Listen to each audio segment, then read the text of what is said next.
Aloha and welcome to Hawaiian IANDS. I'm your host, Sean Lether. If you're watching on YouTube, please make sure to like, comment, and subscribe to our Hawaiian IANDS YouTube channel. Rachelle Gehman has worked as a psychic medium and healer for over 10 years and is the niece of the world-renowned psychic medium, the late Reverend Ann Gehman. In 1994, Rachelle had an NDE that profoundly directed her life towards fulfilling her life's purpose of serving humanity and spirit through her gift of mediumship and spiritual counseling. Rachelle is the author of the Heartfelt Medium, a guide to developing your mediumship naturally, and regularly conducts workshops on various meaningful spiritual topics. Rachelle also hosts a podcast called The Heartfelt Medium on Spotify, Apple Podcasts, and various other platforms. You can learn more about Rachelle at RachelleGehman.com. Welcome, Rachelle. Hey. I'm so grateful that you're here. And I forgot to add, she's a wonderful friend. Oh my gosh, Sean, thank you so much for that wonderful introduction. It's so good to see everybody, and I see a lot of familiar faces. So thank you for that wonderful introduction. And I'm so excited tonight because this is a topic that is really, really dear to my heart.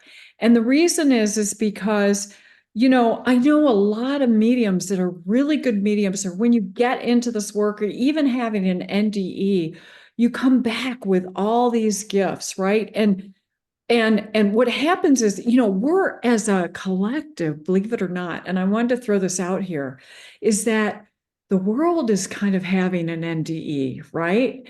And it's really interesting because what is common about that is the awakening that is occurring within the collective consciousness of the world, but also everyone that has had an NDE. And when that happens, a lot of times you come back and you are so open and you have all this energy that is bombarding you. And so tonight we're going to talk about mastering the flow of energy. And, I hear a lot of people that say that they're empaths, and that's true. And that's really the first step when you start to really open up, is you're empathic. But what happens is you get bombarded by this energy. And then you go into maybe intuitive, and you're getting all this intuitive information. And then you might develop psychically.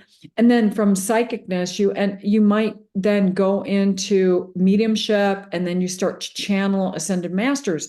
But what I've known and what I've looked at and what I've seen is that even though people start this flow and start to go into that, they end up not really mastering their own energy signature. And so what I thought with you, Sean, and with the group is that we could really start to talk about mastering your own energy signature instead of like absorbing all this stuff. And all this stuff is coming at you, and it's kind of you're not in control of it. And then all of a sudden you have all this anxiety, or you have these feelings that don't even belong to you. What do you do with it? And how do you start to control and manage that more effectively, as well as start to maybe redirect it so you don't have to absorb it? And a lot of times, even if we've had toxicity in our family, how can we not absorb that or not get triggered? And so tonight, what I want to take you through is teach you a little bit about energy, frequency, and vibration, talk a little bit about that, and then give you techniques that you can use on a daily basis, that if you ever so subtly start to utilize these things on a daily basis, you'll stop getting triggered and you'll start to master your own energy. And then there'll be a development of spiritual maturity where you then start to shine your light outward and be impactful, versus you absorbing all this energy and you're being impacted by it.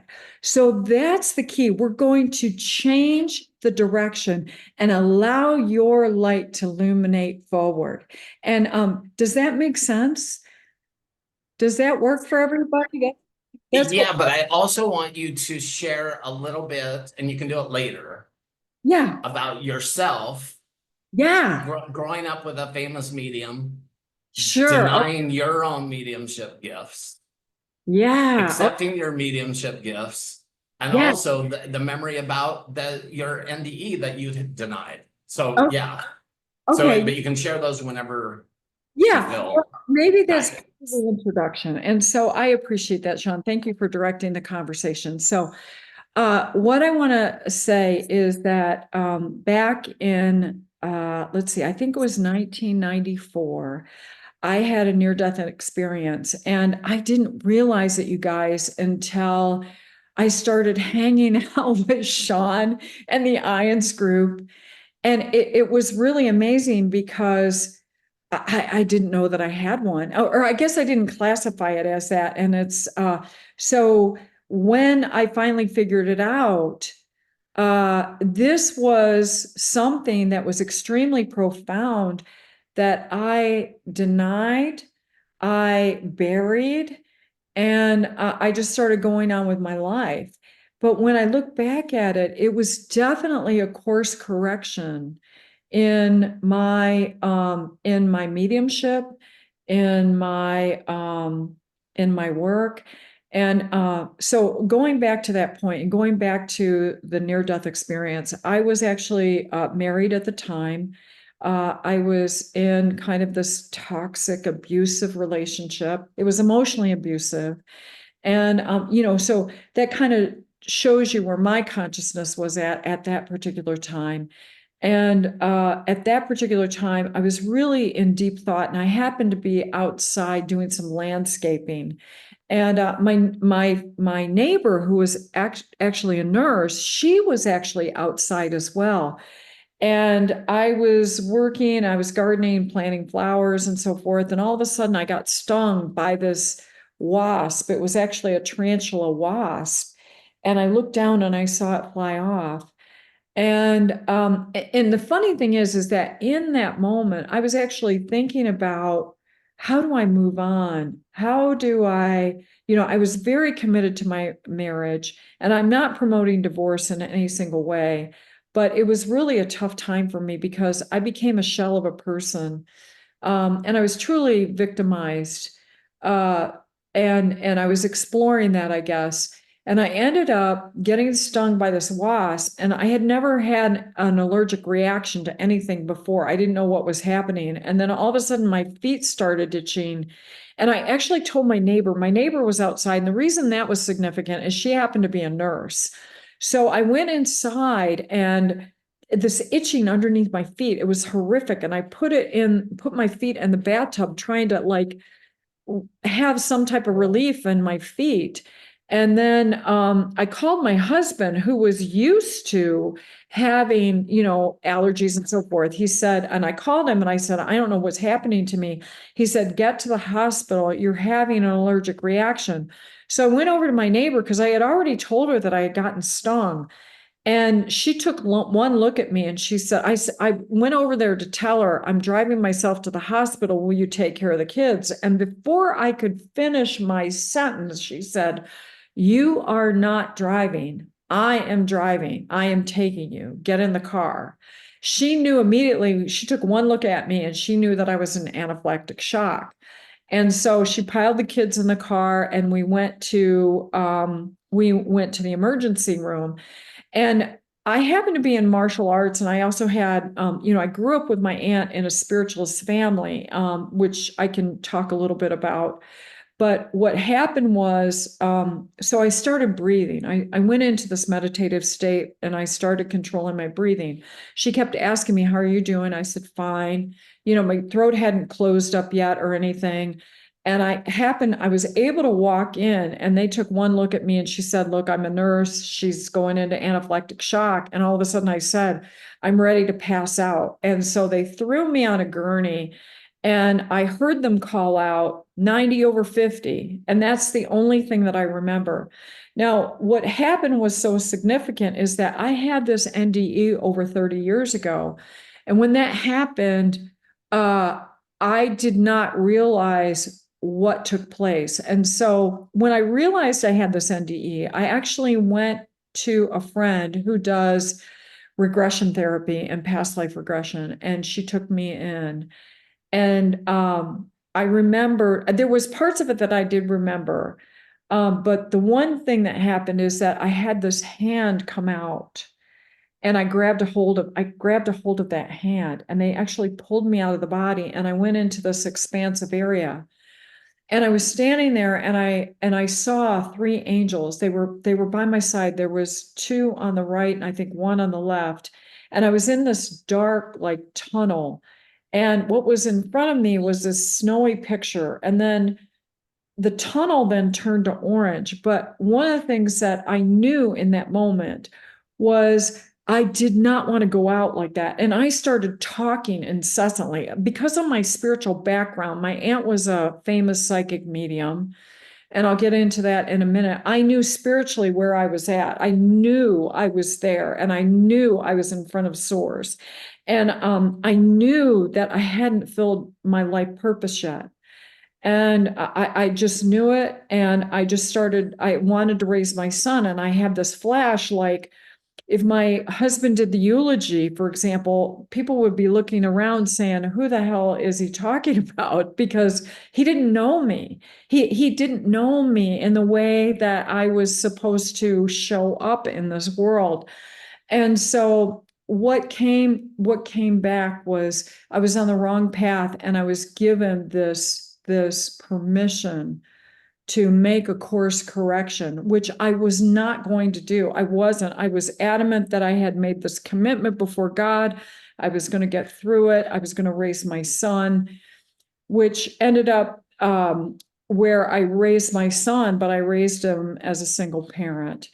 And so 2 months after that, I was kind of like deer in the headlights. I was taking prednisone and all these different medications, and I was kind of doing my life review. So when I came back, I remember I was coming back, and I just sat in my body because I don't know, they didn't really give me a choice. I think that they actually set everything up so I could do the course correction. And I came back into my body. And I remember I'm just going to sit here, and I was just absorbing everything while I was on that gurney. And then I finally opened my eyes, and the nurse said to me, "We almost lost you." She said, "It took us 3 epinephrines with a saline wash to revive you." And, it was kind of that moment where, oh my God, I can't live like this anymore. And so for 2 months, that's what I went through, and kind of doing a life review and all of that. And why this is significant is because I actually grew up in a spiritualist family. I grew up with my aunt, who was a famous psychic medium.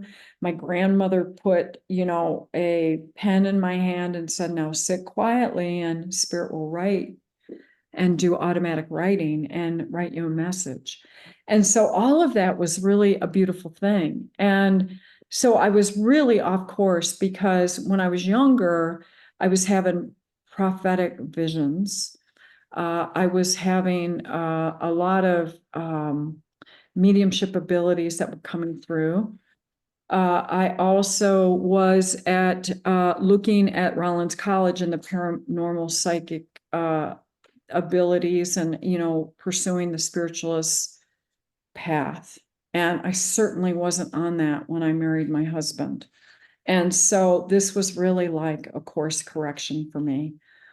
But then I spent time raising my son, and like a lot of us, we certainly end up in the corporate world and doing our thing and trying to survive, right? And so that's exactly what I did until, and I had some profound synchronicities that made sense to me and so forth. But as I built that out and started looking at my life, and as my son grew, I knew that I was supposed to step into my mediumship.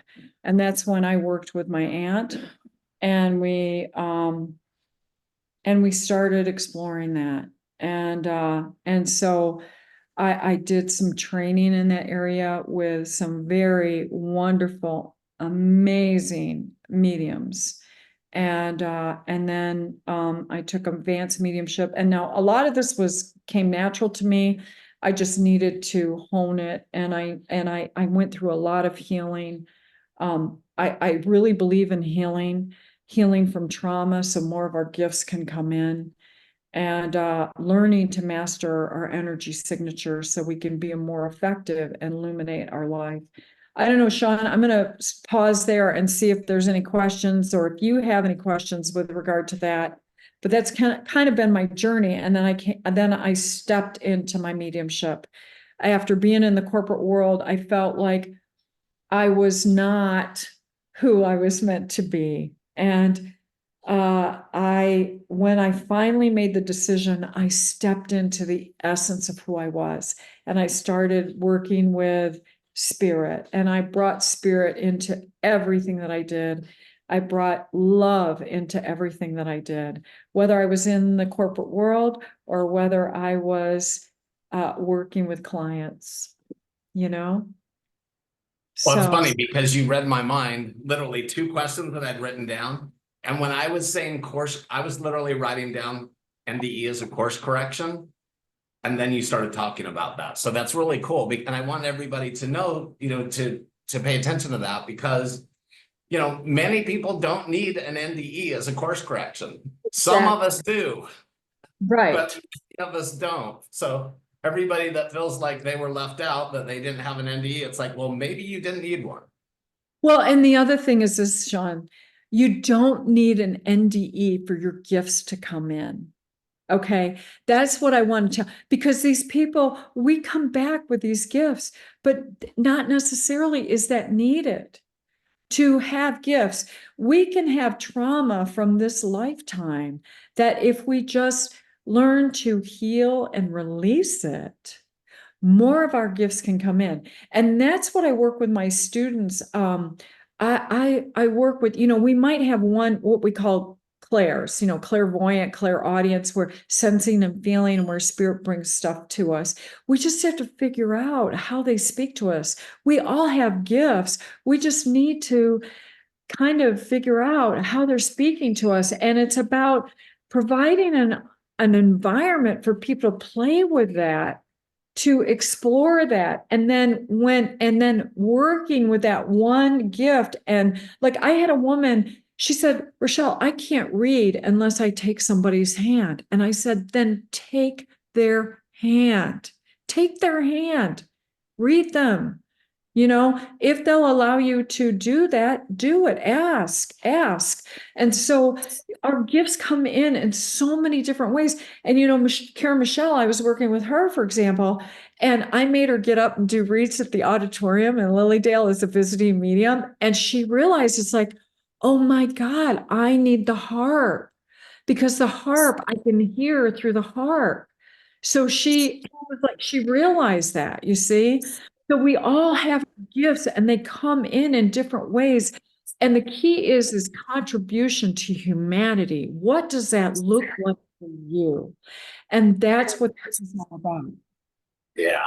So, and you've been being modest the whole time, but Joy asked about, is your aunt Ann Gehman, which yes, it is. And for those of you that know Suzanne Giesman, who's one of our speakers, and she's also a speaker at the IANDS conference, I think it was her first book, right? The Priest and the Prophet was about Rachelle's aunt. It was actually The Priest and the Medium, and it was Priest and the Medium. Yeah, and it was based on my aunt and then her husband, who became, he was a former Jesuit priest, and they found each other. He was a professor at Georgetown University in English literature, and they came together. And the book is really structured very beautifully, where it kind of like lays out different timelines until they meet each other and their lives, and how it kind of it intersected, and they developed this wonderful love relationship. And even though Joy says, by the way, that she knew your aunt for 30 years. So she may not realize that you were there for it was a memorial for your aunt, wasn't it? In Lilydale? Yeah, we had it was a celebration of life that we did in Lilydale, and Joy, thank you for that. Yeah, Joy met my aunt, in Florida, where my aunt did her training in Casadega, the Casadega Spiritualist Camp, which at one point was a sister camp to Lilydale. And so she started like the Spiritualist Enlightenment Center in Orlando, and had her own church and all that. And she was part of what they call the NAIC. It's the National Spiritualist Association of Churches, I think is the way it's called. So anyway, she was part of that. She had a church in Florida, and then she moved to the Washington, D.C.'s area, and then she had a church in Falls Church. And then she always was in Lilydale every every summer. And she read for dignitaries and politicians, as well as corporate people. She was very involved in the remote viewing program for the military. So she was highly respected in this area. And she really helped me with my training. But I just want to honor her because she was an amazing woman. I mean, she had a queen-like persona, but it wasn't an egoic in any way. She was very approachable, and she was just such a lovely spirit. She was really an angel incarnate, and she just believed in everybody, and she was just truly, truly amazing. So, and I know that Joy can vouch for that, how beautiful that she was. And my goal is to carry on that legacy with a level of authenticity and coming through with that softness that she certainly had, and the unconditional love of spirit, and not being in the fear, not and really, really, building that out to where we create boundaries where we feel that we can stay in that love vibration, and as we build that out, allow, but also have good discernment and listening to spirit, and then learning these different things that can help you along the way. And so that's my goal in teaching and carrying on her legacy. Very cool. And what's cool is even though you have it in your DNA and you inherited it, plus you had a NDE, your message to everyone is you don't have to we all have these gifts. We just have to. We do. And they're right there in front of us, Sean. They really are. And it's just about figuring out what that is. And, a lot of times we have one dominant clair, and I want everybody to work with that one dominant clair, because when they do, they can have initial success, and then we can build those out over time. And, because they all come in, and then you're able to, and, spirit evolves, our gifts evolve over time, and we have to adjust. And as we meditate and raise our vibration, more comes in. And so, I really want to share that with people, that the more people that we have doing this work, the better. We're coming into an era where where man's consciousness is lifting up to a new level of understanding. We're moving into this, and and we are awakening and we're all matching that vibration. And there are people that they're going to look at this as chaotic, but we have to be there for them.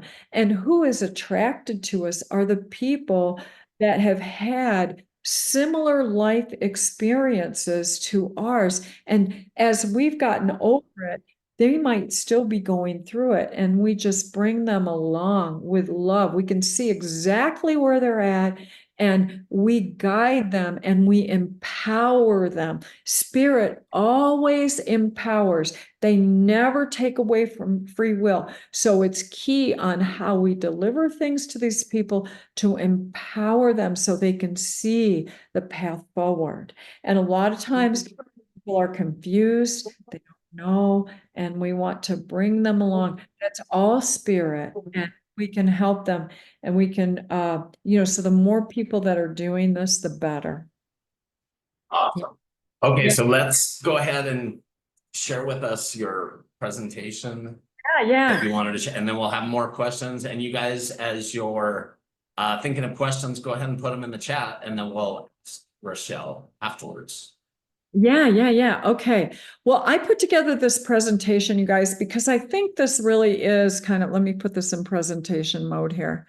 So this tonight is about being empathic, and a lot of people talk about this. I'm an empath. Well, and when I hear that, I'm empathic. I'm absorbing this energy. I can feel things. I can feel things that happen. I can feel things that happen to this animal or this person or whatever.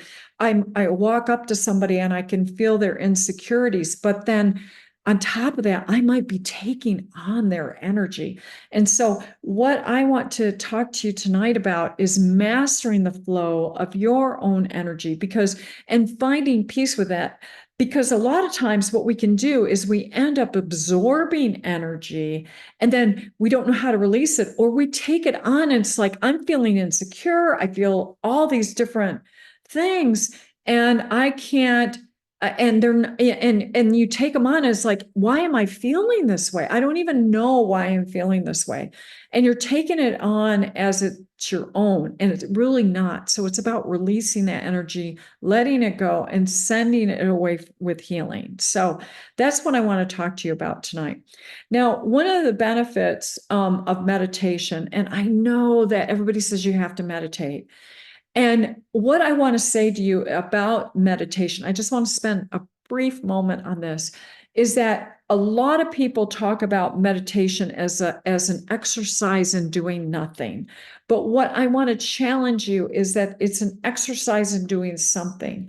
So what I want you guys to practice or try to think about, bringing that love vibration into your heart and sending it out into the room. So that's an act of doing something. And as you think of something that you unconditionally love, and you're in meditation, and you think about that and you send it out into the room, feel the universe responding to that. Feel your guides responding to that love vibration, and start to commune with that love vibration. And then take that and try to expand it and touch all four walls into the room that you're there. Expand that love outward. Expand it then to the four corners of your property. And it's this unconditional love. And then allow spirit to come, allow your guides to come in and really start to feel it, and that's the first step in really learning your energy signature. And, if it takes guided meditation to do that, that's all right. Really start to practice sending that unconditional love out into the room and bring it, and feel it coming back to you. And these are some of the benefits of it. Okay. Really, it counteracts memory loss. It actually, when you relax and you allow that vibration to build, all of a sudden your anxiety goes away. You start to, as you release trauma, your digestion can improve, your focus and concentration, and being more mindful, being more in the heart and the mind, having that mind-heart connection, regulating your emotions because you're in the moment, normalizing your blood pressure, and decreasing some of the tension and the pain and the stress. So I really want to encourage you to start a practice. And again, it's not an act of doing nothing. It's an act of being in the love vibration and communing with that love. Okay. So think about it that way. Okay, so around the body, and I think you guys all know this, but I want to share this because I'm going to build upon this concept. Okay, this is the spiral pillar of light that is around your body, and it goes all the way around, and it spirals up your body. Okay, and it actually there is a toroidal field that is around your body. But I want you to get this, picture in your mind about the spiral pillar of light, okay? And with this spiral pillar of light, there is a toroidal field that comes up, goes through the chakra system, and and spills out. And see, this is your auric field, and it actually goes through the heart and it spills out and comes around your body, okay? And it goes through the chakra system. And the key is that you do want to be grounded. And my students know that I talk about grounding. It's really important because when we have had trauma, we can actually hang out in our auric field. We're not fully in the body. So you have to think about yourself compressing your angel wings down into your heart and becoming fully in your body. And the reason is that we can have this trauma and we hang out in our auric field because there might be pain in the body that we have to release, or emotions that we have to release. But the key is that when we are in our body is like a barometer for feeling energy, feeling and sensing certain things. And if we're hanging out in our auric field, we're not sensing and feeling. We're out here trying to guess, or we're going up and hanging out with spirit.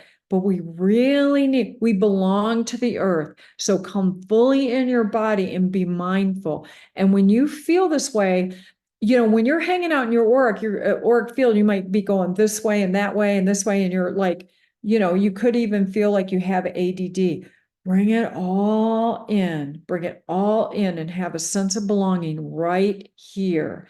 And when you do that, you're going to feel a lot more centered, and things will be more manageable. Okay.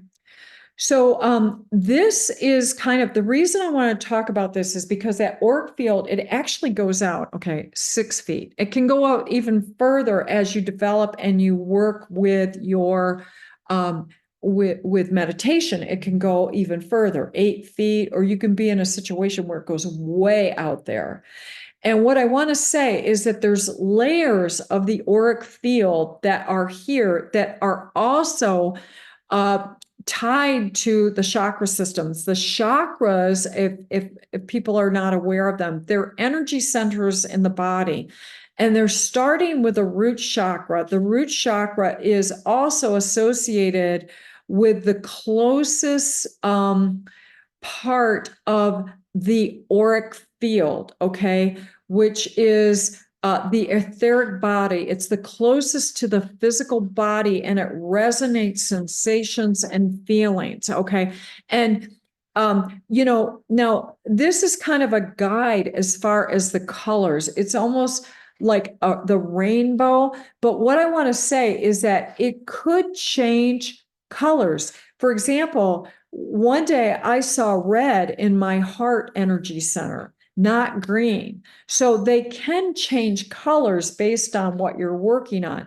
But if you can see that the chakra system, or the energy centers in the body, you want to ground through your root chakra, sending that like a beam of light down into Mother Earth, wrapping it around the crystal core, making sure you're fully grounded, because we belong to this earth. We don't want to be hanging out in, our auric field or trying to ascend. We have to come fully in because we belong here.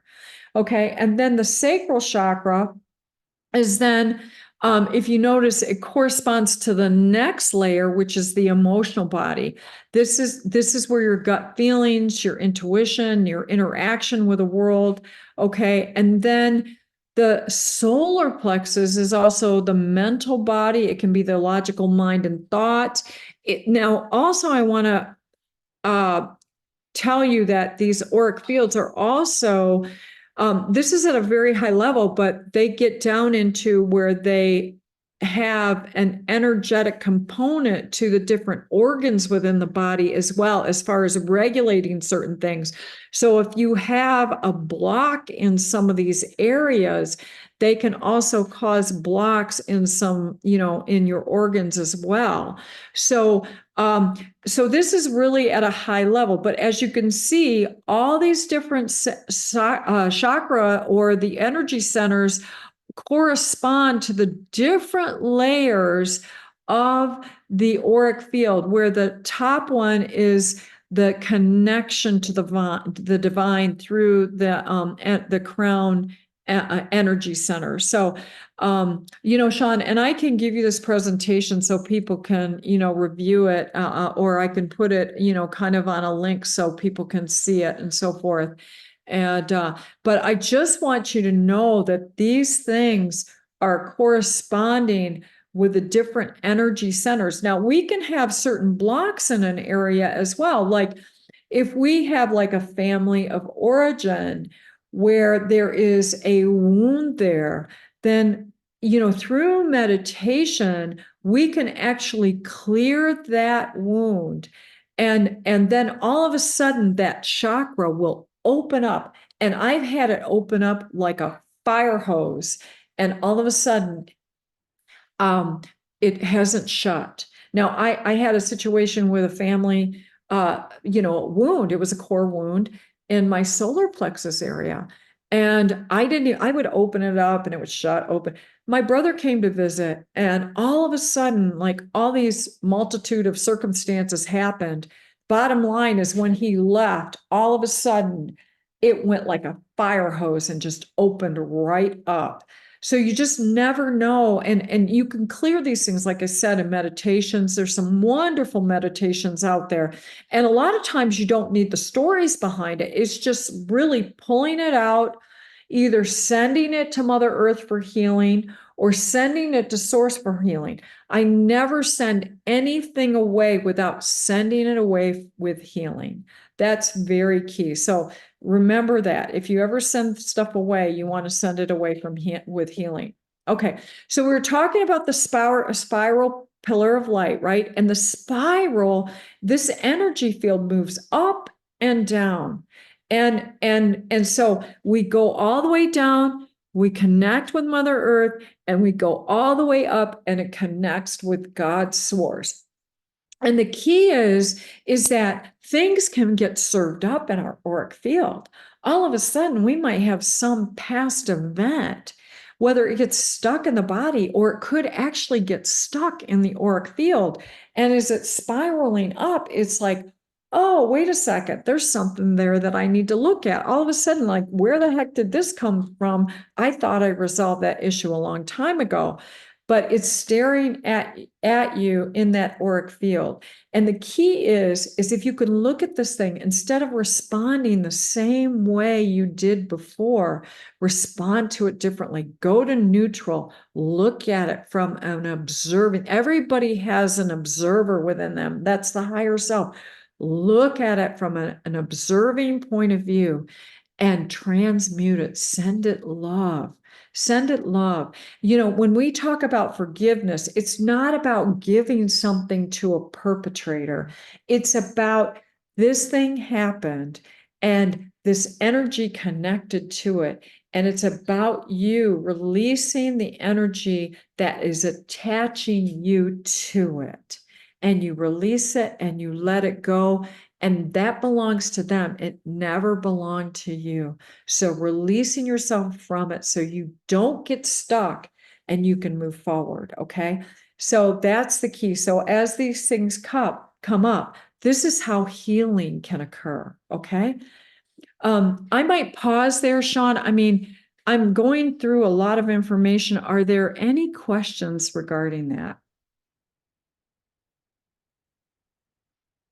Or do you want me to keep going?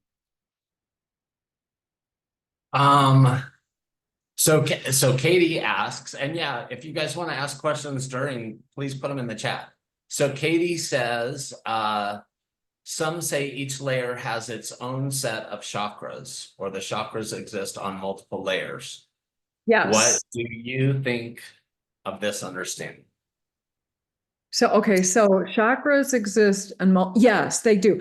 So that is very true. It's multiple layers, but I'm kind of doing this at a high level. So we can really, that's like for another topic, where we can get into those other layers. And these layers, obviously, the etheric body, transcending spiritual layers, energetic, this is, there are layers that are repositories for soul memory, for example, and so forth. And it also can be in our DNA. So this is kind of more of a high level, but yes, that does exist. I want to tell her, yes, it does exist, but that's getting into another topic.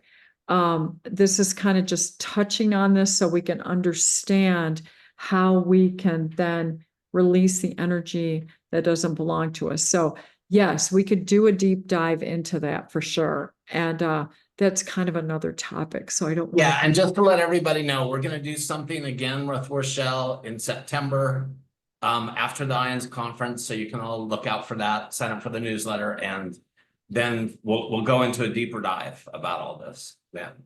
Yeah. So thank you for that question. That's great. Are there any other ones before I move on? Okay. Any? Okay. So one of the things is that how you learn your energy signature, you guys, is that you start to run energy. You know, if you can sit there and just run the energy up in a spiral and run it down your body and then run it up and over, you know, and start to play with it a little bit, okay? And then you can have somebody like a friend or a spouse sit in a chair and move into their space and move out, and then you sit in the chair and you move in and you move out and start to really practice feeling their energy signature. Because once you start to learn that, you're going to learn your own energy signature. So as people come in, you will recognize that, but you don't have to take it on like it belongs to you. Okay. So that's the key, is that you want to learn that so you can feel, you know, your own energy. You start to feel that love vibration, how much you love yourself, how much the essence of your spirit you can feel. And then as somebody comes in with their ego or their anger, or they're smiling at you and you can feel their rage, you can, you know, and I'm sure that's happened to some people. It's like, that's their stuff. I'm not going to take that on. I'm just going to love them, you know, just going to put that out there. So that's where I want to get you to. Okay. And I just want to share real quick, Rachelle, Yeah. that because you're always so modest. The last slide, Michelle has these amazing meditations that I keep telling her she's got to like release them, you know, for people to use. And in doing a meditation related to this, how to run your energy, it's amazing how it does release any negative energy that you're not, and this is my experience. Like I have had negative energy that I wasn't even aware of, and doing meditations with Rachelle, running the, you know, like as she's saying, it's been pretty amazing. So I just had to share that because I love it. Yeah, and I do have those links. And, you know, Sean, I think what we're going to need to do is maybe put the links somewhere, and even this presentation, because I have like 5 or 6 links, you know, with regard to inner child work, releasing pain body, releasing, releasing, working on the neural net, and you know, the brain is very pliable and nimble, and how can we like build new neurotransmitters to, Yeah. you know, And everybody wants that. So everybody, make sure that you're signed up for the Hawaiian newsletter, because yeah, we'll put links there. But also, Rachelle's going to do a deeper level thing with us in September, and then she has even deeper things that you can do. yeah. So just make sure that you're signed up, and we'll share all these links because, as you can tell, she's just amazing. So, okay. Wait, there was one question though. Okay. So David wants to know, is there a strategy, a plan? I'm not sure what that word is. To integrate energetic healing into Western medicine, or are we destined to ignore allopathic treatment and energetic healing retreatment? I'll just share just real quick, David, that in places here like Hawaii, it's very integrated. I've been so blessed and so lucky after my NDE to have integrated doctors. So there is not only hope, but it's happening. It What do you is. want to say about that, Rachelle? Well, yeah, and that's part of the movement, right? That is occurring, and healing is so, oh my gosh. This question is amazing because is there a strategy? Yes, I think collectively we have seen certain things that have happened over time, and integrative healing with supplements and so forth, and understanding the mind, heart, and how powerful we are. And holding space for people to heal themselves. It's just an incredible, it's not an art, it's something that is coming to the forefront more so every single day when we start to expand this. And the one thing that I want to say is that healing, mediumship, it's all the same. Reiki is all the same energy.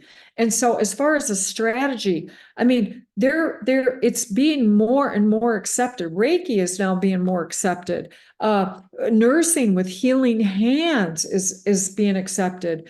The healing temple in Lilydale, I mean, there have been so many people that are receiving the healing that exists out there. And there is an integrative approach to this that understands, getting the organs to talk to each other, allowing the light and to come in, knowing the mind-heart connection and the expansive awareness of the unconscious and what we're able to create. And we're able to create that healing. People are being healed every single day from cancer, from blindness, from all types of things, just by expanding their awareness and their consciousness to hold the fact that to your faith, you will be healed. And it is the same energy, and it's beautiful. So just know that that is forthcoming, okay? And then it will be integrated because it's becoming more accepted.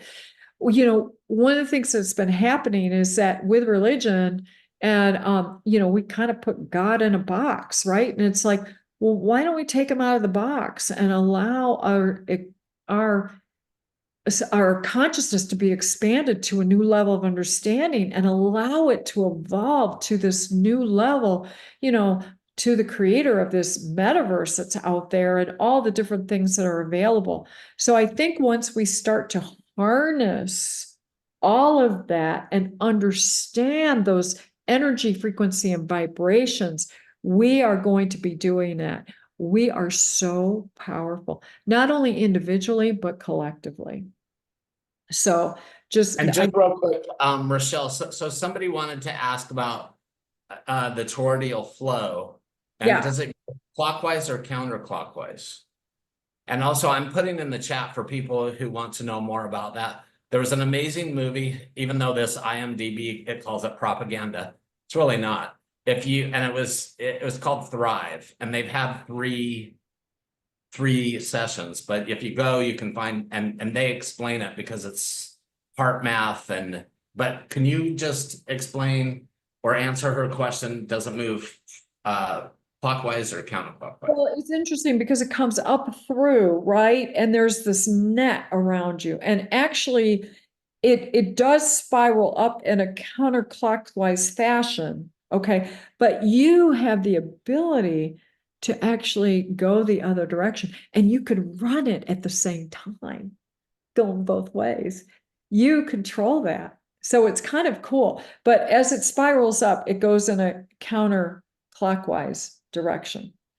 Yeah. And if you guys find this movie, Thrive, which you can find the original one on YouTube for free, it's really amazing. It explains it really well how it works. Yeah.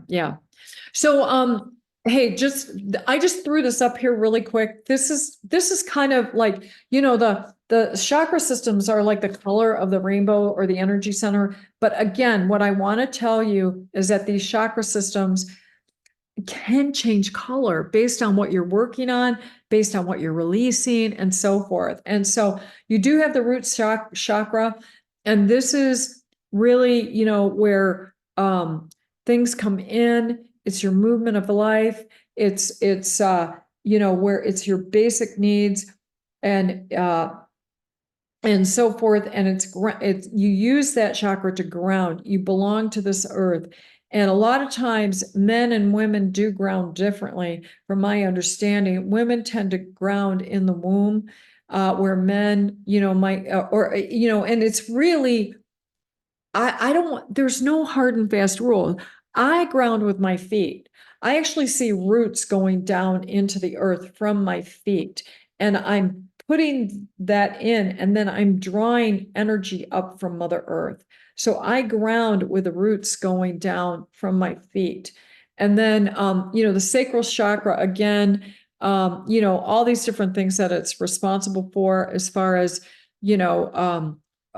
relationships, with the opposite sex and so forth, the solar plexus. And that also, the sacral chakra can also be family of origin. And when we have wounding in sacral or in the family of origin, it can show up in the sacral and the solar plexus. So just know that, okay? And if we have digestive issues, a lot of times it can be the sacral or the solar plexus.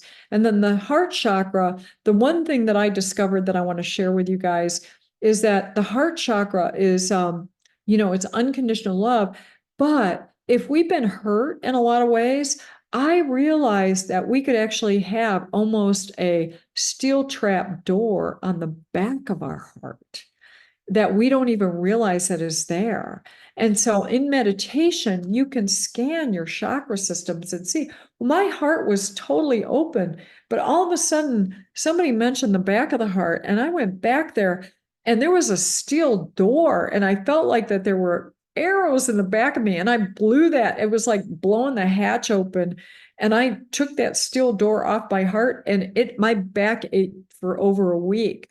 So I don't recommend you doing that. If you're going to do it, dissolve it carefully and so forth. But if you felt like you've been attacked, or you've been in a toxic environment, or you've, come from a toxic family, you might look at that and just explore that. See what's going on with the back of the heart. Are there things there where you were dodging bullets when you were a child, for example? You might have, a steel door over your heart. And so, and the back, the front could be open, but kind of look at that. And, that's the other thing, like, are your chakras centered? Are they left or right? Are they back or forward? Where are they in position? And really start to feel that, you'll know it. And then, the throat chakra is really about you communicating your authentic truth, and a lot of people, when they've been, kind of told to, as a child to shut up or whatever, or they're ignored, they don't feel like they have their voice. And so we have to clear that area and give them the confidence to speak their authentic truth.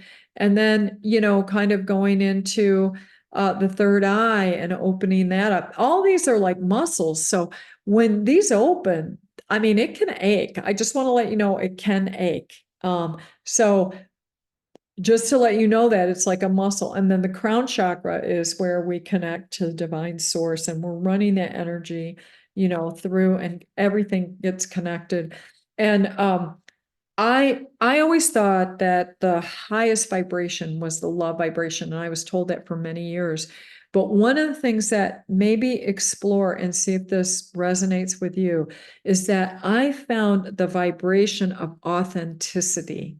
And the vibration of authenticity, I feel, exists in the solar plexus chakra. And that is where we connect to God's source. So find that. Feel what it feels like to be authentic. I almost feel like it's a higher vibration. So just check that out and see if that resonates with you as you're doing your work, and see, because it's truly amazing. And when you come to that authentic self, and then there is, where does our spirit exist? Well, that connection to God, it can be in the solar plexus, but we can move it into the high heart.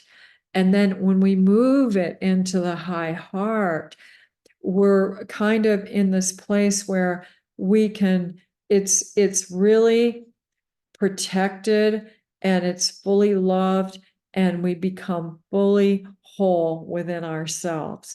So just kind of explore that. Just explore, just play with this, you guys. It's not something serious, play with it. Make it a kind of an art form and really make it enjoyable for you. Okay. So I found the map of consciousness level. I thought this was really good. But it doesn't have authenticity on here. But, I saw this sign in Lilydale that was made out of wood, and I took a picture of it. So I had to share it here. It says, "Please take responsibility for the energy you bring into the space." I loved it. I should have bought it, but I didn't have room for in my suitcase. And I really don't want to dictate that to people, but I thought it was really cute. But as you can see, the higher vibrational, where we get to neutral, there's willingness, acceptance, reason, love, joy, peace, enlightenment. And then the lower vibration, the lower level energies are things that are associated with the ego, right? And so forth. And so, keeping your vibration high, looking at, I just went through some grief, for example. My aunt just passed, and there were certain things that I experienced, and it's like, why is this appearing? Why am I being hurt by this? Kind of looking at that and saying, why is this showing up? Yeah, sometimes things show up for a lesson. Sometimes they show up and because we're being protected. So it's not everything is a lesson. Some of it might be where spirit is protecting us as well. So, it's always the way that we look at the situation. And if we can reframe it in our mind, we can keep our vibration high. Okay. So, and so thank you for that other question. What is that? It goes in a spiral direction, and we talked about the upward, spiral pillar of light. And this is really about, spiraling up. Okay. And as it spirals up, we are lifting our vibration to a new level of understanding. Okay. And you can actually feel it when you have something that happens. The spiral goes down, right? All of a sudden we get discouraged or disappointment, or we're overwhelmed, and all of a sudden we feel it. But this is the thing. We can actually make a decision to not go there, or, this energy is coming at us. Someone's angry at us, or they're angry in general. One of the techniques that I use all the time is if somebody is saying something and I start to feel anxious or whatever, or, I grew up as a people pleaser. So I want to fix it. I want to make people feel better. Right. Well, there's a level of control in that. And what I want to say is that everybody has the right to feel the way that they do. So if they're throwing a fit, we got to let them throw a fit, but we have to manage ourselves in the process. So one of the things that I do when that happens is I actually, I'll put my hand on my heart. Okay. And I'll drop my intention down into my heart, and I bring love into my heart, and I take a deep breath, and then I blow out the breath. Not my circus, not my monkeys. That's what I say. Because our family members love us, and whatever they're going through, they're going to get over it. They might have a negative emotion. That's okay. We can allow them to have their emotion and their stuff to work through, but yet we can maintain our joy by just taking a moment, saying, you know what? They're allowed to have their feelings. It's all right. It doesn't have to affect my joy. Bring your hand on your heart. Make a decision to be in love and say, not my circus, not my monkeys. I'm just going to send them love and let it be and allow that to occur. Okay. Hey, Rochelle, I want to just interrupt right now, just because Yeah. many empaths don't know that it's not their monkey, not their, many empaths feel it as if it's their energy. So Yeah. I know this is like an advanced thing, but this is a huge thing. Yeah. So What simple tips do you have for people to realize this is not my energy?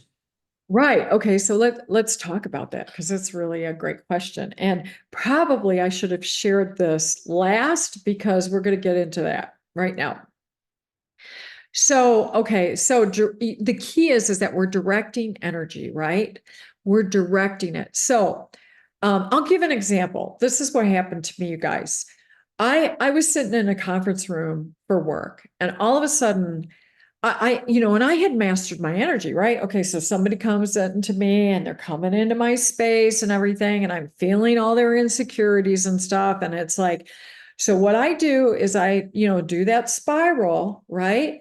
And as this stuff is coming at me, I redirect it. I redirect it to either Mother Earth for healing, or I ask my guides to come in and take it for source for healing. I always send it away with healing, no matter what. So this stuff might be coming at me. I don't have to take it on. I just, with my imagination, I redirect it. I redirect it. And I go to neutral and I redirect it, and I don't absorb it. Now, but I had a situation where I was in a conference room and somebody came up to me and they put their hands from the back and put their hands on my shoulders and started whispering something into my ear. And I didn't hear a darn word they said. Sean, I didn't hear it. And all of a sudden I felt I'm insecure. I'm going to lose my job. I don't know what the heck I'm doing. And it was like, all of a sudden I got all this anxiety, and it's like, and I felt all this anger, and I'm like, it just came into my space from the back where I wasn't expecting it. Okay. So all of a sudden I looked at a coworker who knew I was in this, work. And he looked at me and he goes, "Boy, did you just change?" And I said, "Excuse me." And I got up and I walked outside, and I went into the bathroom, and I started, I called back my energy, and I did the spiral, right? I did the spiral, and I released everything that no longer belonged to me in all timelines and all directions. I sent it away with love. I did not send it back to that person. I sent it to source, or I sent it to Mother Earth. I let it go. It does not belong to me. And I called back my energy. Now, when I called back my energy, this is another technique that you can do. You can also work out a symbol with your guide to let you know when it's complete. Now, you'll feel the change in the energy when that happens.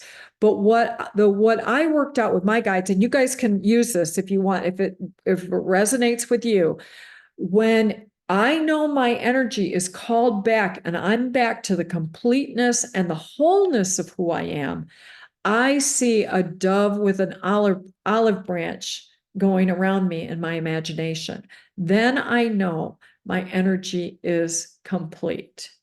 And so I've redirected it, and you blow it out with a breath. Doesn't belong to me. Release it, let it go. It's going to Mother Earth for healing. It's going to source. My guides are taking it to source for healing. Doesn't belong to me. And I start running that energy. Doesn't belong to me. I'm calling back my energy. And then when I see that, it's complete. And I And know the I way that you know it's your energy is because you did all those meditations and everything beforehand, learning what is your energy, right? Exactly. You feel the wholeness of who you are.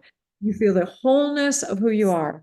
And it's back, it's balanced, and knowing that, and it's just practice. It's these little things day by day that you figure that out and you don't take on other people's energy. Yeah, exactly. Um, so, and the key is too, is the grounding and clearing, releasing that energy that doesn't belong to you. Again, sending it to source for healing or Mother Earth for healing, calling back your energy.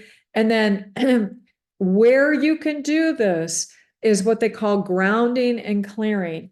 And a lot of times now, I was in a situation where I was in a hotel in a conference room, so I couldn't really go out.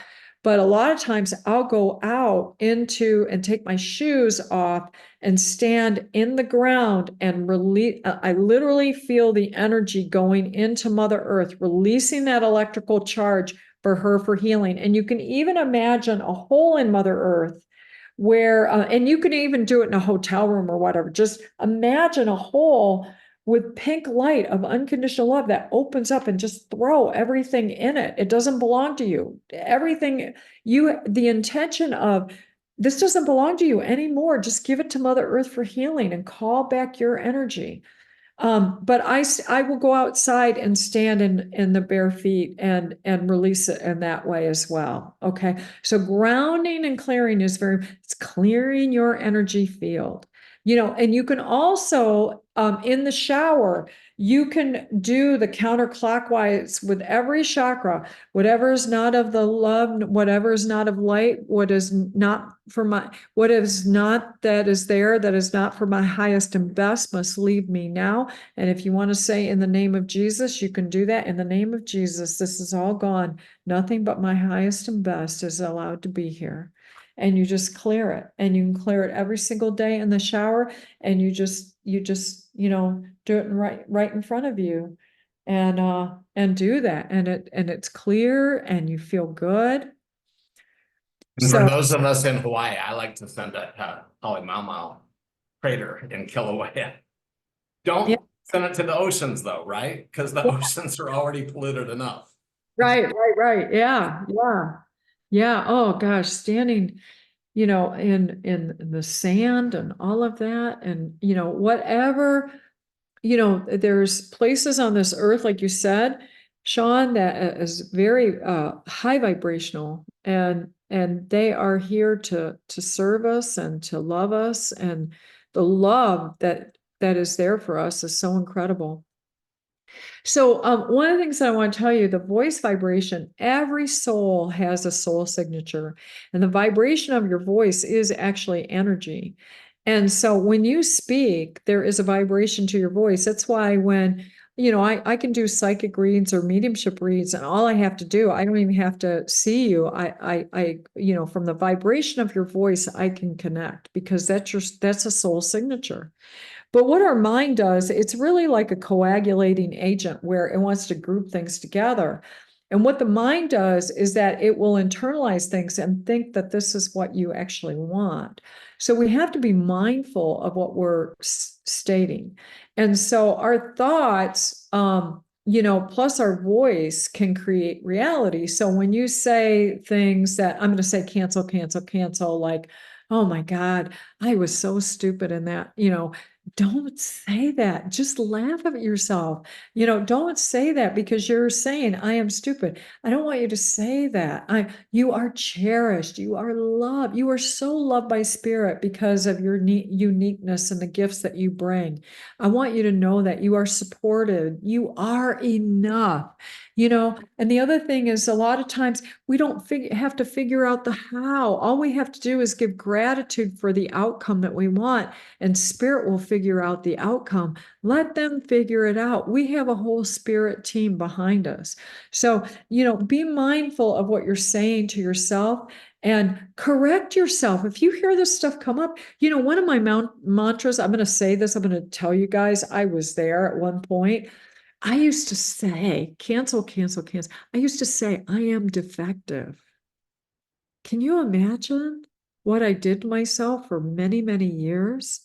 I had to get that out of my consciousness. So just know, and I had to realize that I was saying this to myself. And once I did, and the impact that it had on my life, I immediately changed it. So be mindful of what you're saying to yourself. Would you say this to a best friend?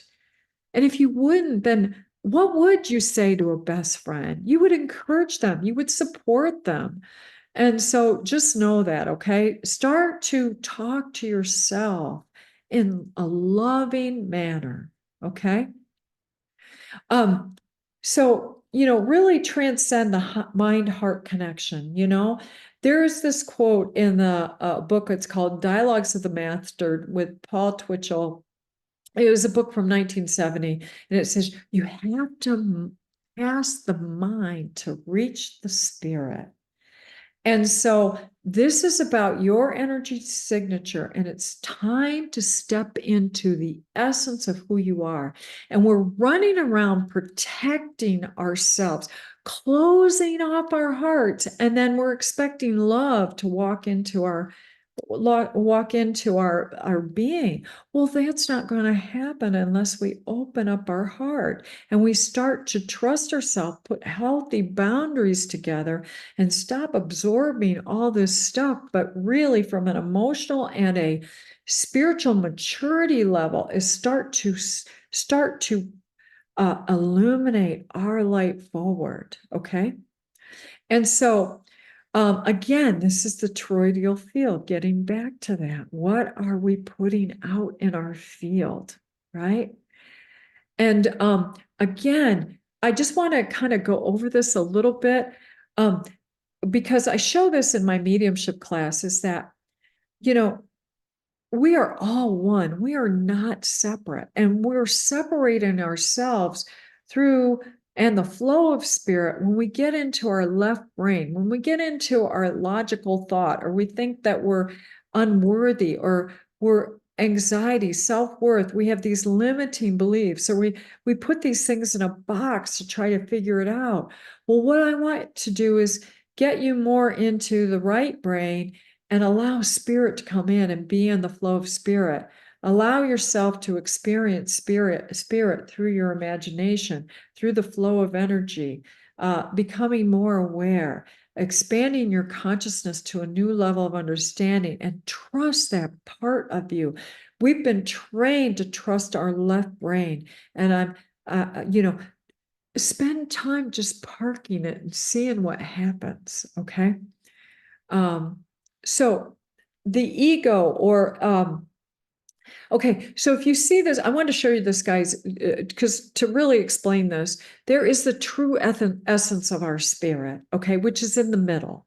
And this is the way we come into the world. And then we get imprinted upon by our parents, who've been imprinted upon by our grandparents and our great-grandparents and all their stuff. We come in with this, soul blueprint and this DNA. And then we go to school and we're taught to use our logical brain. And then we're socialized with certain, ethics, morals, and values. And what does that look like? And then we start to have life experiences and life stories and life traumas. And then we start to build our identity and all of these things. And what happens is it covers the essence of who we are. And so this is the ego and ego is not necessarily a bad thing, but what it does, it's an identity that is created so we can function in the 3D world, okay? But when we go to spirit, and as we build our spiritual practice, we have to get into the true essence of who we are. And that's where the connection to the all is. And it's through those chakra systems and the energy centers that are portals into other different dimensions where we can expand our awareness and our consciousness to a new level of understanding and start to explore that. And so, and part of that is the the expression of authenticity, the expression of the love vibration, start to trust ourselves, building boundaries, having discernment, all of these things where we become in the flow of spirit. Okay, so just to kind of, again, this is kind of like the toroidal field. And if we're having doubt and self-worth issues, these are egos and they come in and it becomes part of our way in which we respond to the world. And so we want to change those thoughts. We want to change those things to remove these things. And we can take these on from other people. And we don't want to do that. We want to push our light outward. So it's really, if we get triggered, we have to know that we got triggered, but then what do we do with that trigger? Well, what we do is we go to neutral. We realize that we were triggered. Okay. What was it that triggered us? And now it's time to release it and transmute it. And we might have to release it through meditations, through inner child work or whatever. And we start to heal that to the point where we don't get triggered anymore. And we come to this place in our heart where we start to move love out into the world. Okay.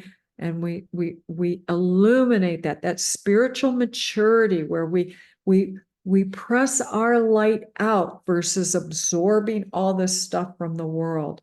And I want to say that it's human nature to match the collective consciousness. That's what happens. It just happens. We experienced that during COVID. We all matched the vibration of the fear consciousness that was put out there. And we can't impact it individually, to people that have 200,000 people that are experiencing the fear consciousness, but we can manage our own self and how we illuminate our life in a situation like that. So the more people that start to master their own energy, the less we go to fear. And the less we go to fear, the more sovereign being we become. We claim our sovereignty in that moment. Does that make sense? Oops.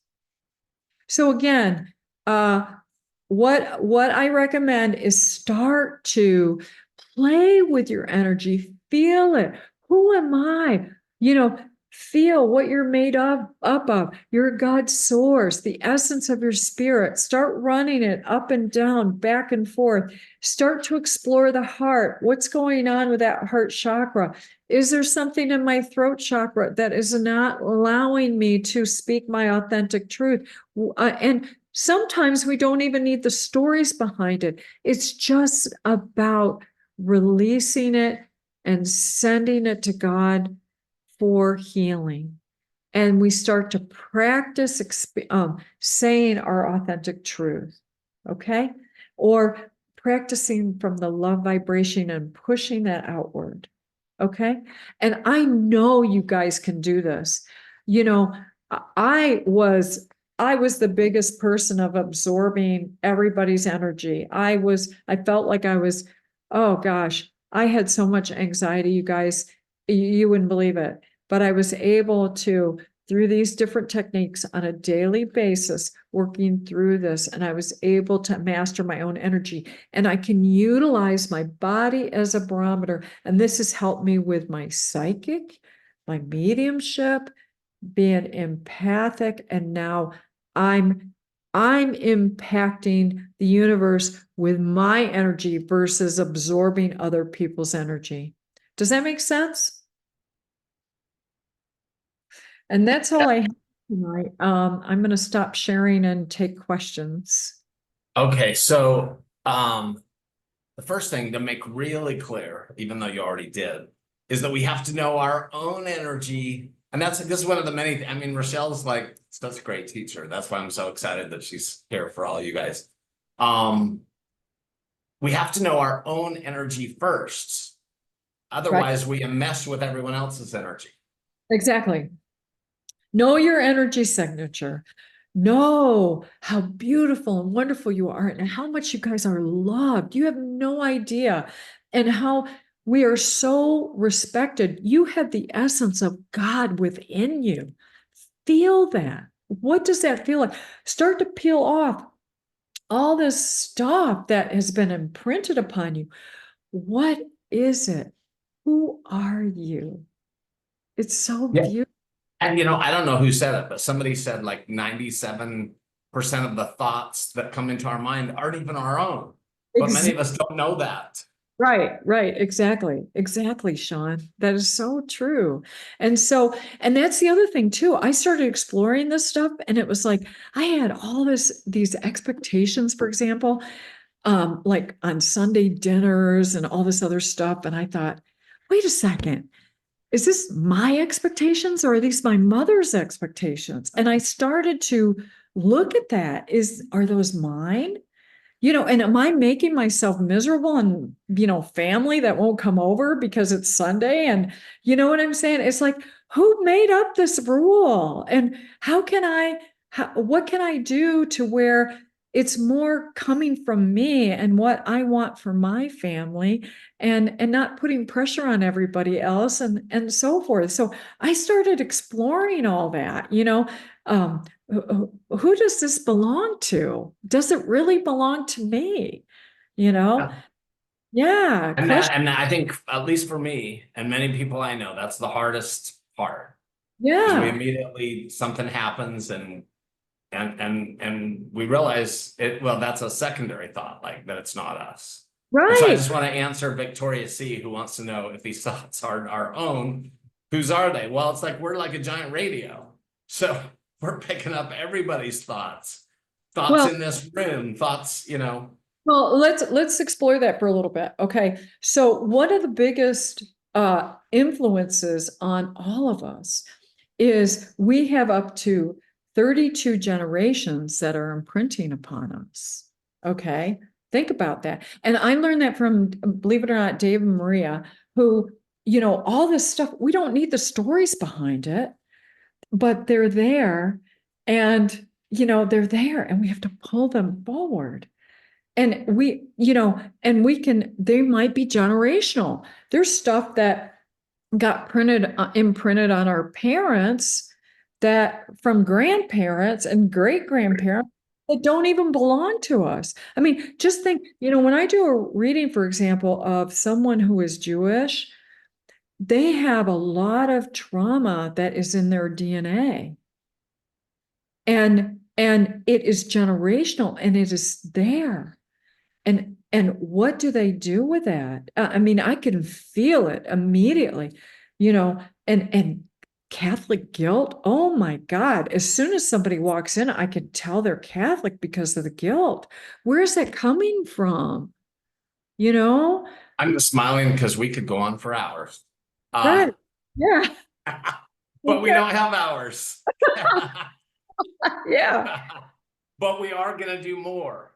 Yes. So Yeah. make sure you're signed up and everything. Because Rachelle, I mean, she's, as you can tell, she's an amazing teacher. And she's developing these really cool courses. And so many of them have to do with, which I do want to talk about. Like, I mean, a majority of us have trauma that come to these groups, like my sharing groups and stuff. There's nobody that shows up in a sharing group because they were like sipping martinis on Malibu Beach. It's always trauma. Right. And what's cool is that you work with people in trauma because you've been through trauma. I've been through. So I do want to address that though, because talk about compassion for ourselves. So for me, that's one of the biggest things for my NDE that has helped me is I was able to have compassion for myself, and it took the NDE to have that. But so, all of this stuff is great, but none of us are going to do it perfect. So maybe talk about compassion, like, what are ways that we can have compassion for ourselves when we blow it, when we don't realize that, oh yeah, all that energy wasn't mine, but I took it on and then responded. or Right. reacted, I should say. Well, hey, that's our humanness, okay? And, I even had a situation this weekend, okay? I'm not immune to this either. But the key is that once we become aware of it, okay, I love myself enough to start to look at this, go to neutral, release it, send it away with healing, and send love to that person and call back my energy and the wholeness of who I am. No matter how we're being judged, there are people that make up stories in their head about us, and then they expect us to apologize for the stories that they made up in their heads that aren't even true. And some of us people pleasers do that.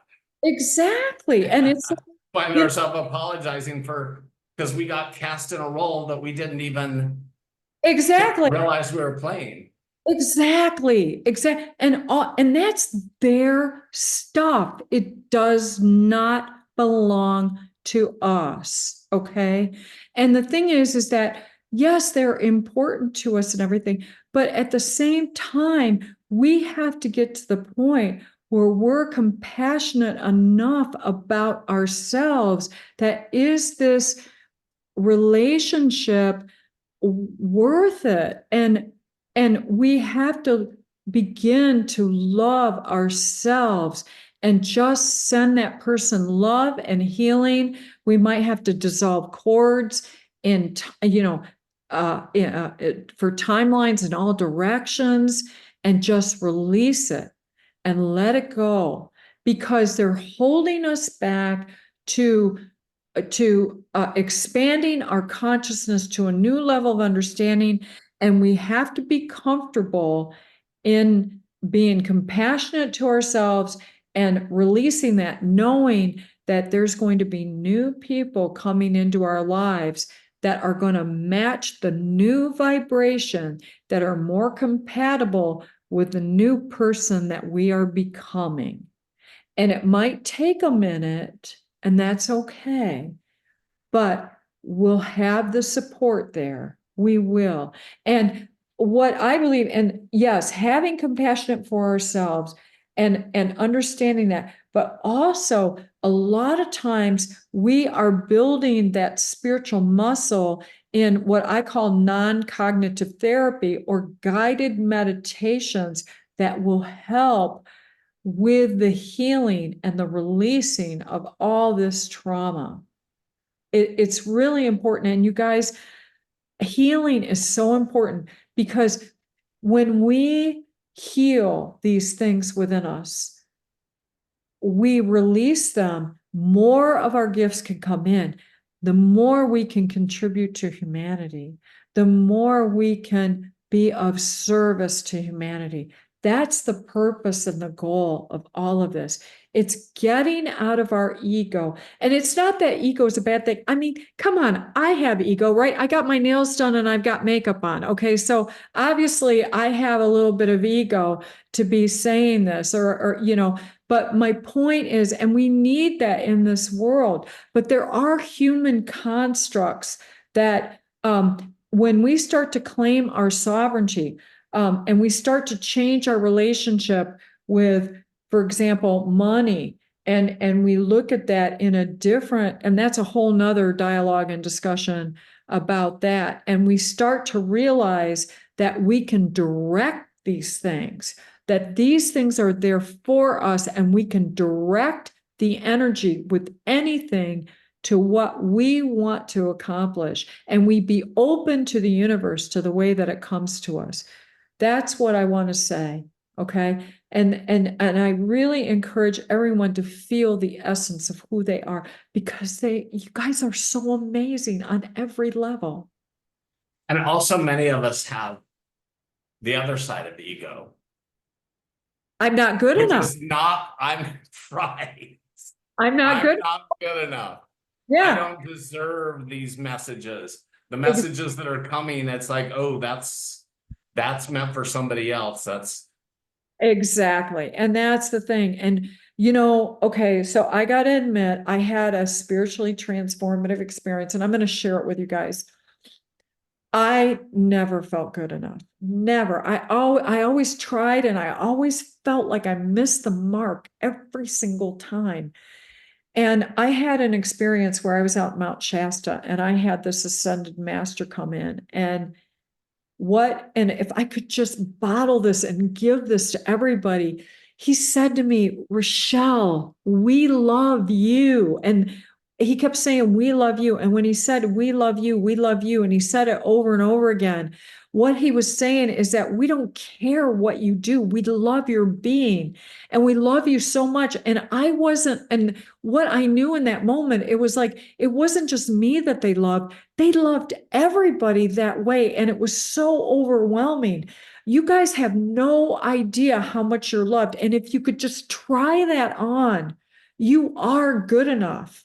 They have so much respect and love for us because we came down to this world of polarity and we have free will. We're not bound by spiritual law. We have to navigate our free will. We have to navigate everybody else's free will and figure out these lessons that we came down here to learn. It's a lot. And so they love us so much. And I just want you to try on that love and see what it feels like. Go in and ask your guides, how much do you love me? And allow it to just like overwhelm you to the point where you're crying and just feel that love. It's amazing. And when you do that, you'll drop not feeling good enough because at that point, it's like you'll start to have a sense of humor. You'll start laughing at yourself like, boy, that was a lot of fun. Did you see what I just did there? That was really funny, and all that. And you'll become more lighthearted and you'll realize that, gosh, the world is happening for us instead of to us. And it makes it a much better place.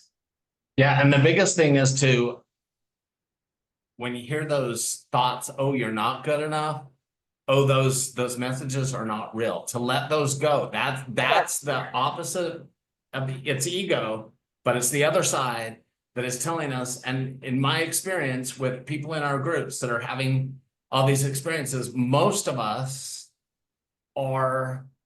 we have those negative beliefs. We've come up with trauma and abuse, which I do want you to talk about, even though we're going to go a little bit over.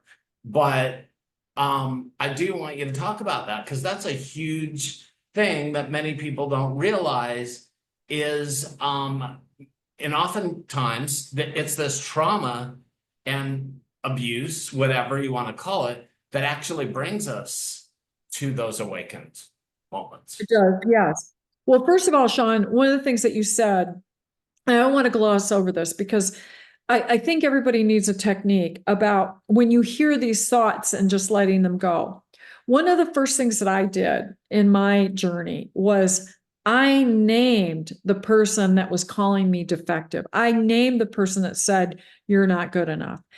And remember that Batman movie? I named her Poison Ivy. And so when I heard this stuff, I said, oh yeah, Poison Ivy, and I started like calling her out and proving her wrong. You know what I'm saying? And so I named it. And then all of a sudden she went away one day. Okay. So that's one of the keys, and that you start hearing this stuff because what's happening with trauma, when we have a memory, it's something where, oh, we had this wonderful memory or whatever. I met Sean and it was just really amazing. And I pull that out. There's a bookshelf, right? And I pull that out and I said, oh, wasn't that great? We had a great time. We sat there and had dinner together, blah, blah, blah. And then I take the book and I shut it and I put it back on the bookshelf. But what happens with trauma, it's like a record playing all the time on our subconscious, okay? And so we need to bring that to the forefront and look at it. And there are techniques. I mean, if it's really bad trauma, I don't want to say that I'm the professional to help, but I know that like EMDR is a wonderful technique. EMDR, where they take the concept of rapid eye movement, and it's non-cognitive therapy where your eyes are closed and you go back to that trauma and they start to integrate it. And the result of EMDR is taking it from that record that's playing in the back of us and putting it in a book. You can look at the details. Oh, yeah. And then you shut it and you put it on that bookshelf. Okay. So that's the key. That's where we want to get our trauma to be. From the subconscious, bring it forward, look at it, transmute it, whether we are doing it with, and I believe the only way we could do it is non-cognitive therapy. We bring it in, we either use meditation techniques or we bring in EMDR to help us with it, where we integrate that and we bring it forth and we transmute it, we heal it, and it no longer is playing like a record on our subconscious, and we can integrate it as a memory and put it on that bookshelf. And so, And just let me just add for everybody who doesn't, because that usually requires insurance that's going to pay for it. But Vipassana and mindfulness meditation, and those two things also rewire your brain, and also chanting mantras, like with the Hare Krishnas. And everybody has a Hare Krishna church. And just doing those mantras, you're rewiring your brain. well, and then the other thing too, if we're talking about rewiring the brain, the other thing that's really cool that people can look into is neurographics. If you're an artist, you can actually build the neurons, and you can draw, and it helps. It's an artistic way where you can, because the brain is nimble, it's pliable, and there's that mind-heart connection, right? And neurographics, if you're an artist, you can actually learn to rebuild and build new neurotransmitters and new neural pathways to rewire your brain. So these things you can manifest these things, and it's a wonderful technique. So I really encourage you to explore what resonates with you that's going to help you to get you there, you guys. And I know you could do it. If I did it, I was so far down in victimization. And what I want to do is take you from being a victim to being empowered, from being empowered to bringing spirit in your life and being in the flow of spirit. Oh, wow. So it's just been a wonderful night. And so I just want everybody, I stuck the link in again in case you're not on our newsletter, because I'll make sure we'll get the links from Rachelle for the graphics, and we'll put that in, of course, and there'll also be a replay. But also in September, we're going to have the IANDS conference. Hopefully you guys whoever can join us, it'll be in Phoenix, it'll be hot. But we'll do something again with Rachelle to do a deeper dive into this. So I really hope you can all join us. But Rachelle, why don't you now come up with, we've talked about so much, but it's like, okay, so now maybe bring it all together and your closing message of what you would like everybody to take home tonight. Oh my gosh. You guys, I just want to let you know that as empath, when you say you're an empath, I know you're absorbing energy. And what I want to say to you is that you have the ability to manage this, to start to look at it differently. And instead of doing all of this and absorbing all this and taking it on and running out of a room because you're feeling all this anxiety and tension, that you stand in your power. That's what I want you to do. Stand in your power and illuminate your light. And that's and I know you can do this with practice. And You don't have to cower to anxiety. You don't have to cower to stuff that doesn't belong to you anymore. Who are you?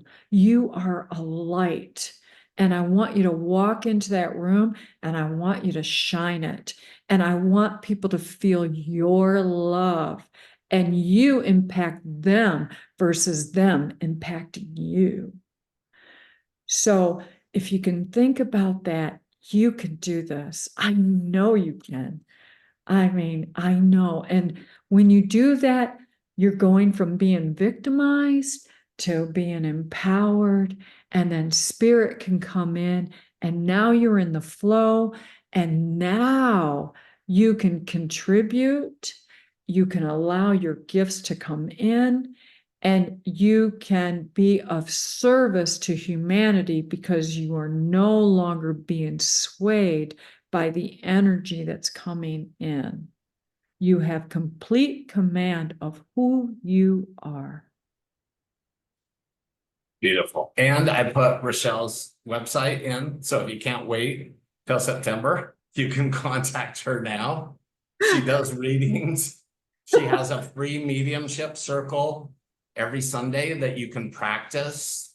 You can come and listen to her amazing meditations, but you can also practice your mediumship. And anyway, I just have to thank you, Rachelle. I am so excited that we finally did this. Me and we're too. going to do more because she's an amazing, as you can tell, everybody can tell, but Well, they don't need me to say anything, oh, but she's just amazing. well, I'm so grateful, Sean, to you and the work that you're doing and the contribution you're making. And, I just feel that, I don't want people suffering anymore. I just feel like I'm there for you. If they don't find a time, or if they just want to reach out and send me an email, I do have a contact form on my website. I try to get to everybody as soon as I possibly can. And I am going to put together classes. It's going to be after the IANDS conference. So just know that that's coming up, the mechanics of mediumship and so forth. And we do go through some of this because it's really important that you master your energy signature. And so I'm just very grateful. And I really, from the heart, I just want everybody to know how much they're loved and valued. And, that's my message. And, you have ways of serving and making contributions to humanity. So just know that. Thank you so much. So yeah, anybody wanting links to the circle, whatever, if you go to Rachelle Gehman, go to her website.com and then just send her a message, an email, and then she will send you a link. And then make sure you're signed up to the Hawaiian IANDS because, well, like I said, after the conference, we're going to be doing a workshop. And if you go to the conference, hopefully Rachelle is going to be there. She's still not sure. Yeah. But if she's there, then you can meet her in person, which is kind of cool. And we're trying to get her to come enjoy the heat. Yeah. Well, Sean, maybe 120. Oh, yeah. Well, I do want to tell you that there is a place on my website. If you, I think it's, I can't remember, but if you put it might be under the about page or something. You just put your name and your email address, and you'll get you sign up, and I send out weekly and sometimes bi-weekly stuff. I keep everybody informed about the development circle that they can come, and if they just want to receive a read or just hang out, just do the meditation, whatever they want to do, they're welcome to do that. We do practice reads, psychic and mediumship reads. And then, and then I'll have the information forthcoming about the class. Awesome. Yeah, thank you. Okay. Yeah. Well, thank you so much, everybody. We went a bit over, but it was wonderful. And I could keep going with Rachelle for hours. And I just want to thank you all for coming. And thank you, Jack and Loretta, for helping. And anyway, make sure you subscribe to the Hawaiian IANDS YouTube channel so you can watch a replay. And then, of course, the newsletter, because Rachelle will make all of her PowerPoints so that people can download. So again, thank you guys. Aloha. Hopefully you'll join us January 20th, which you'll find the link in the newsletter, with Father Nathan Castle, because he's an amazing guy. So again, see you all soon. And I just am grateful. So aloha. Have a great night. Talk to everyone. Hello. Aloha.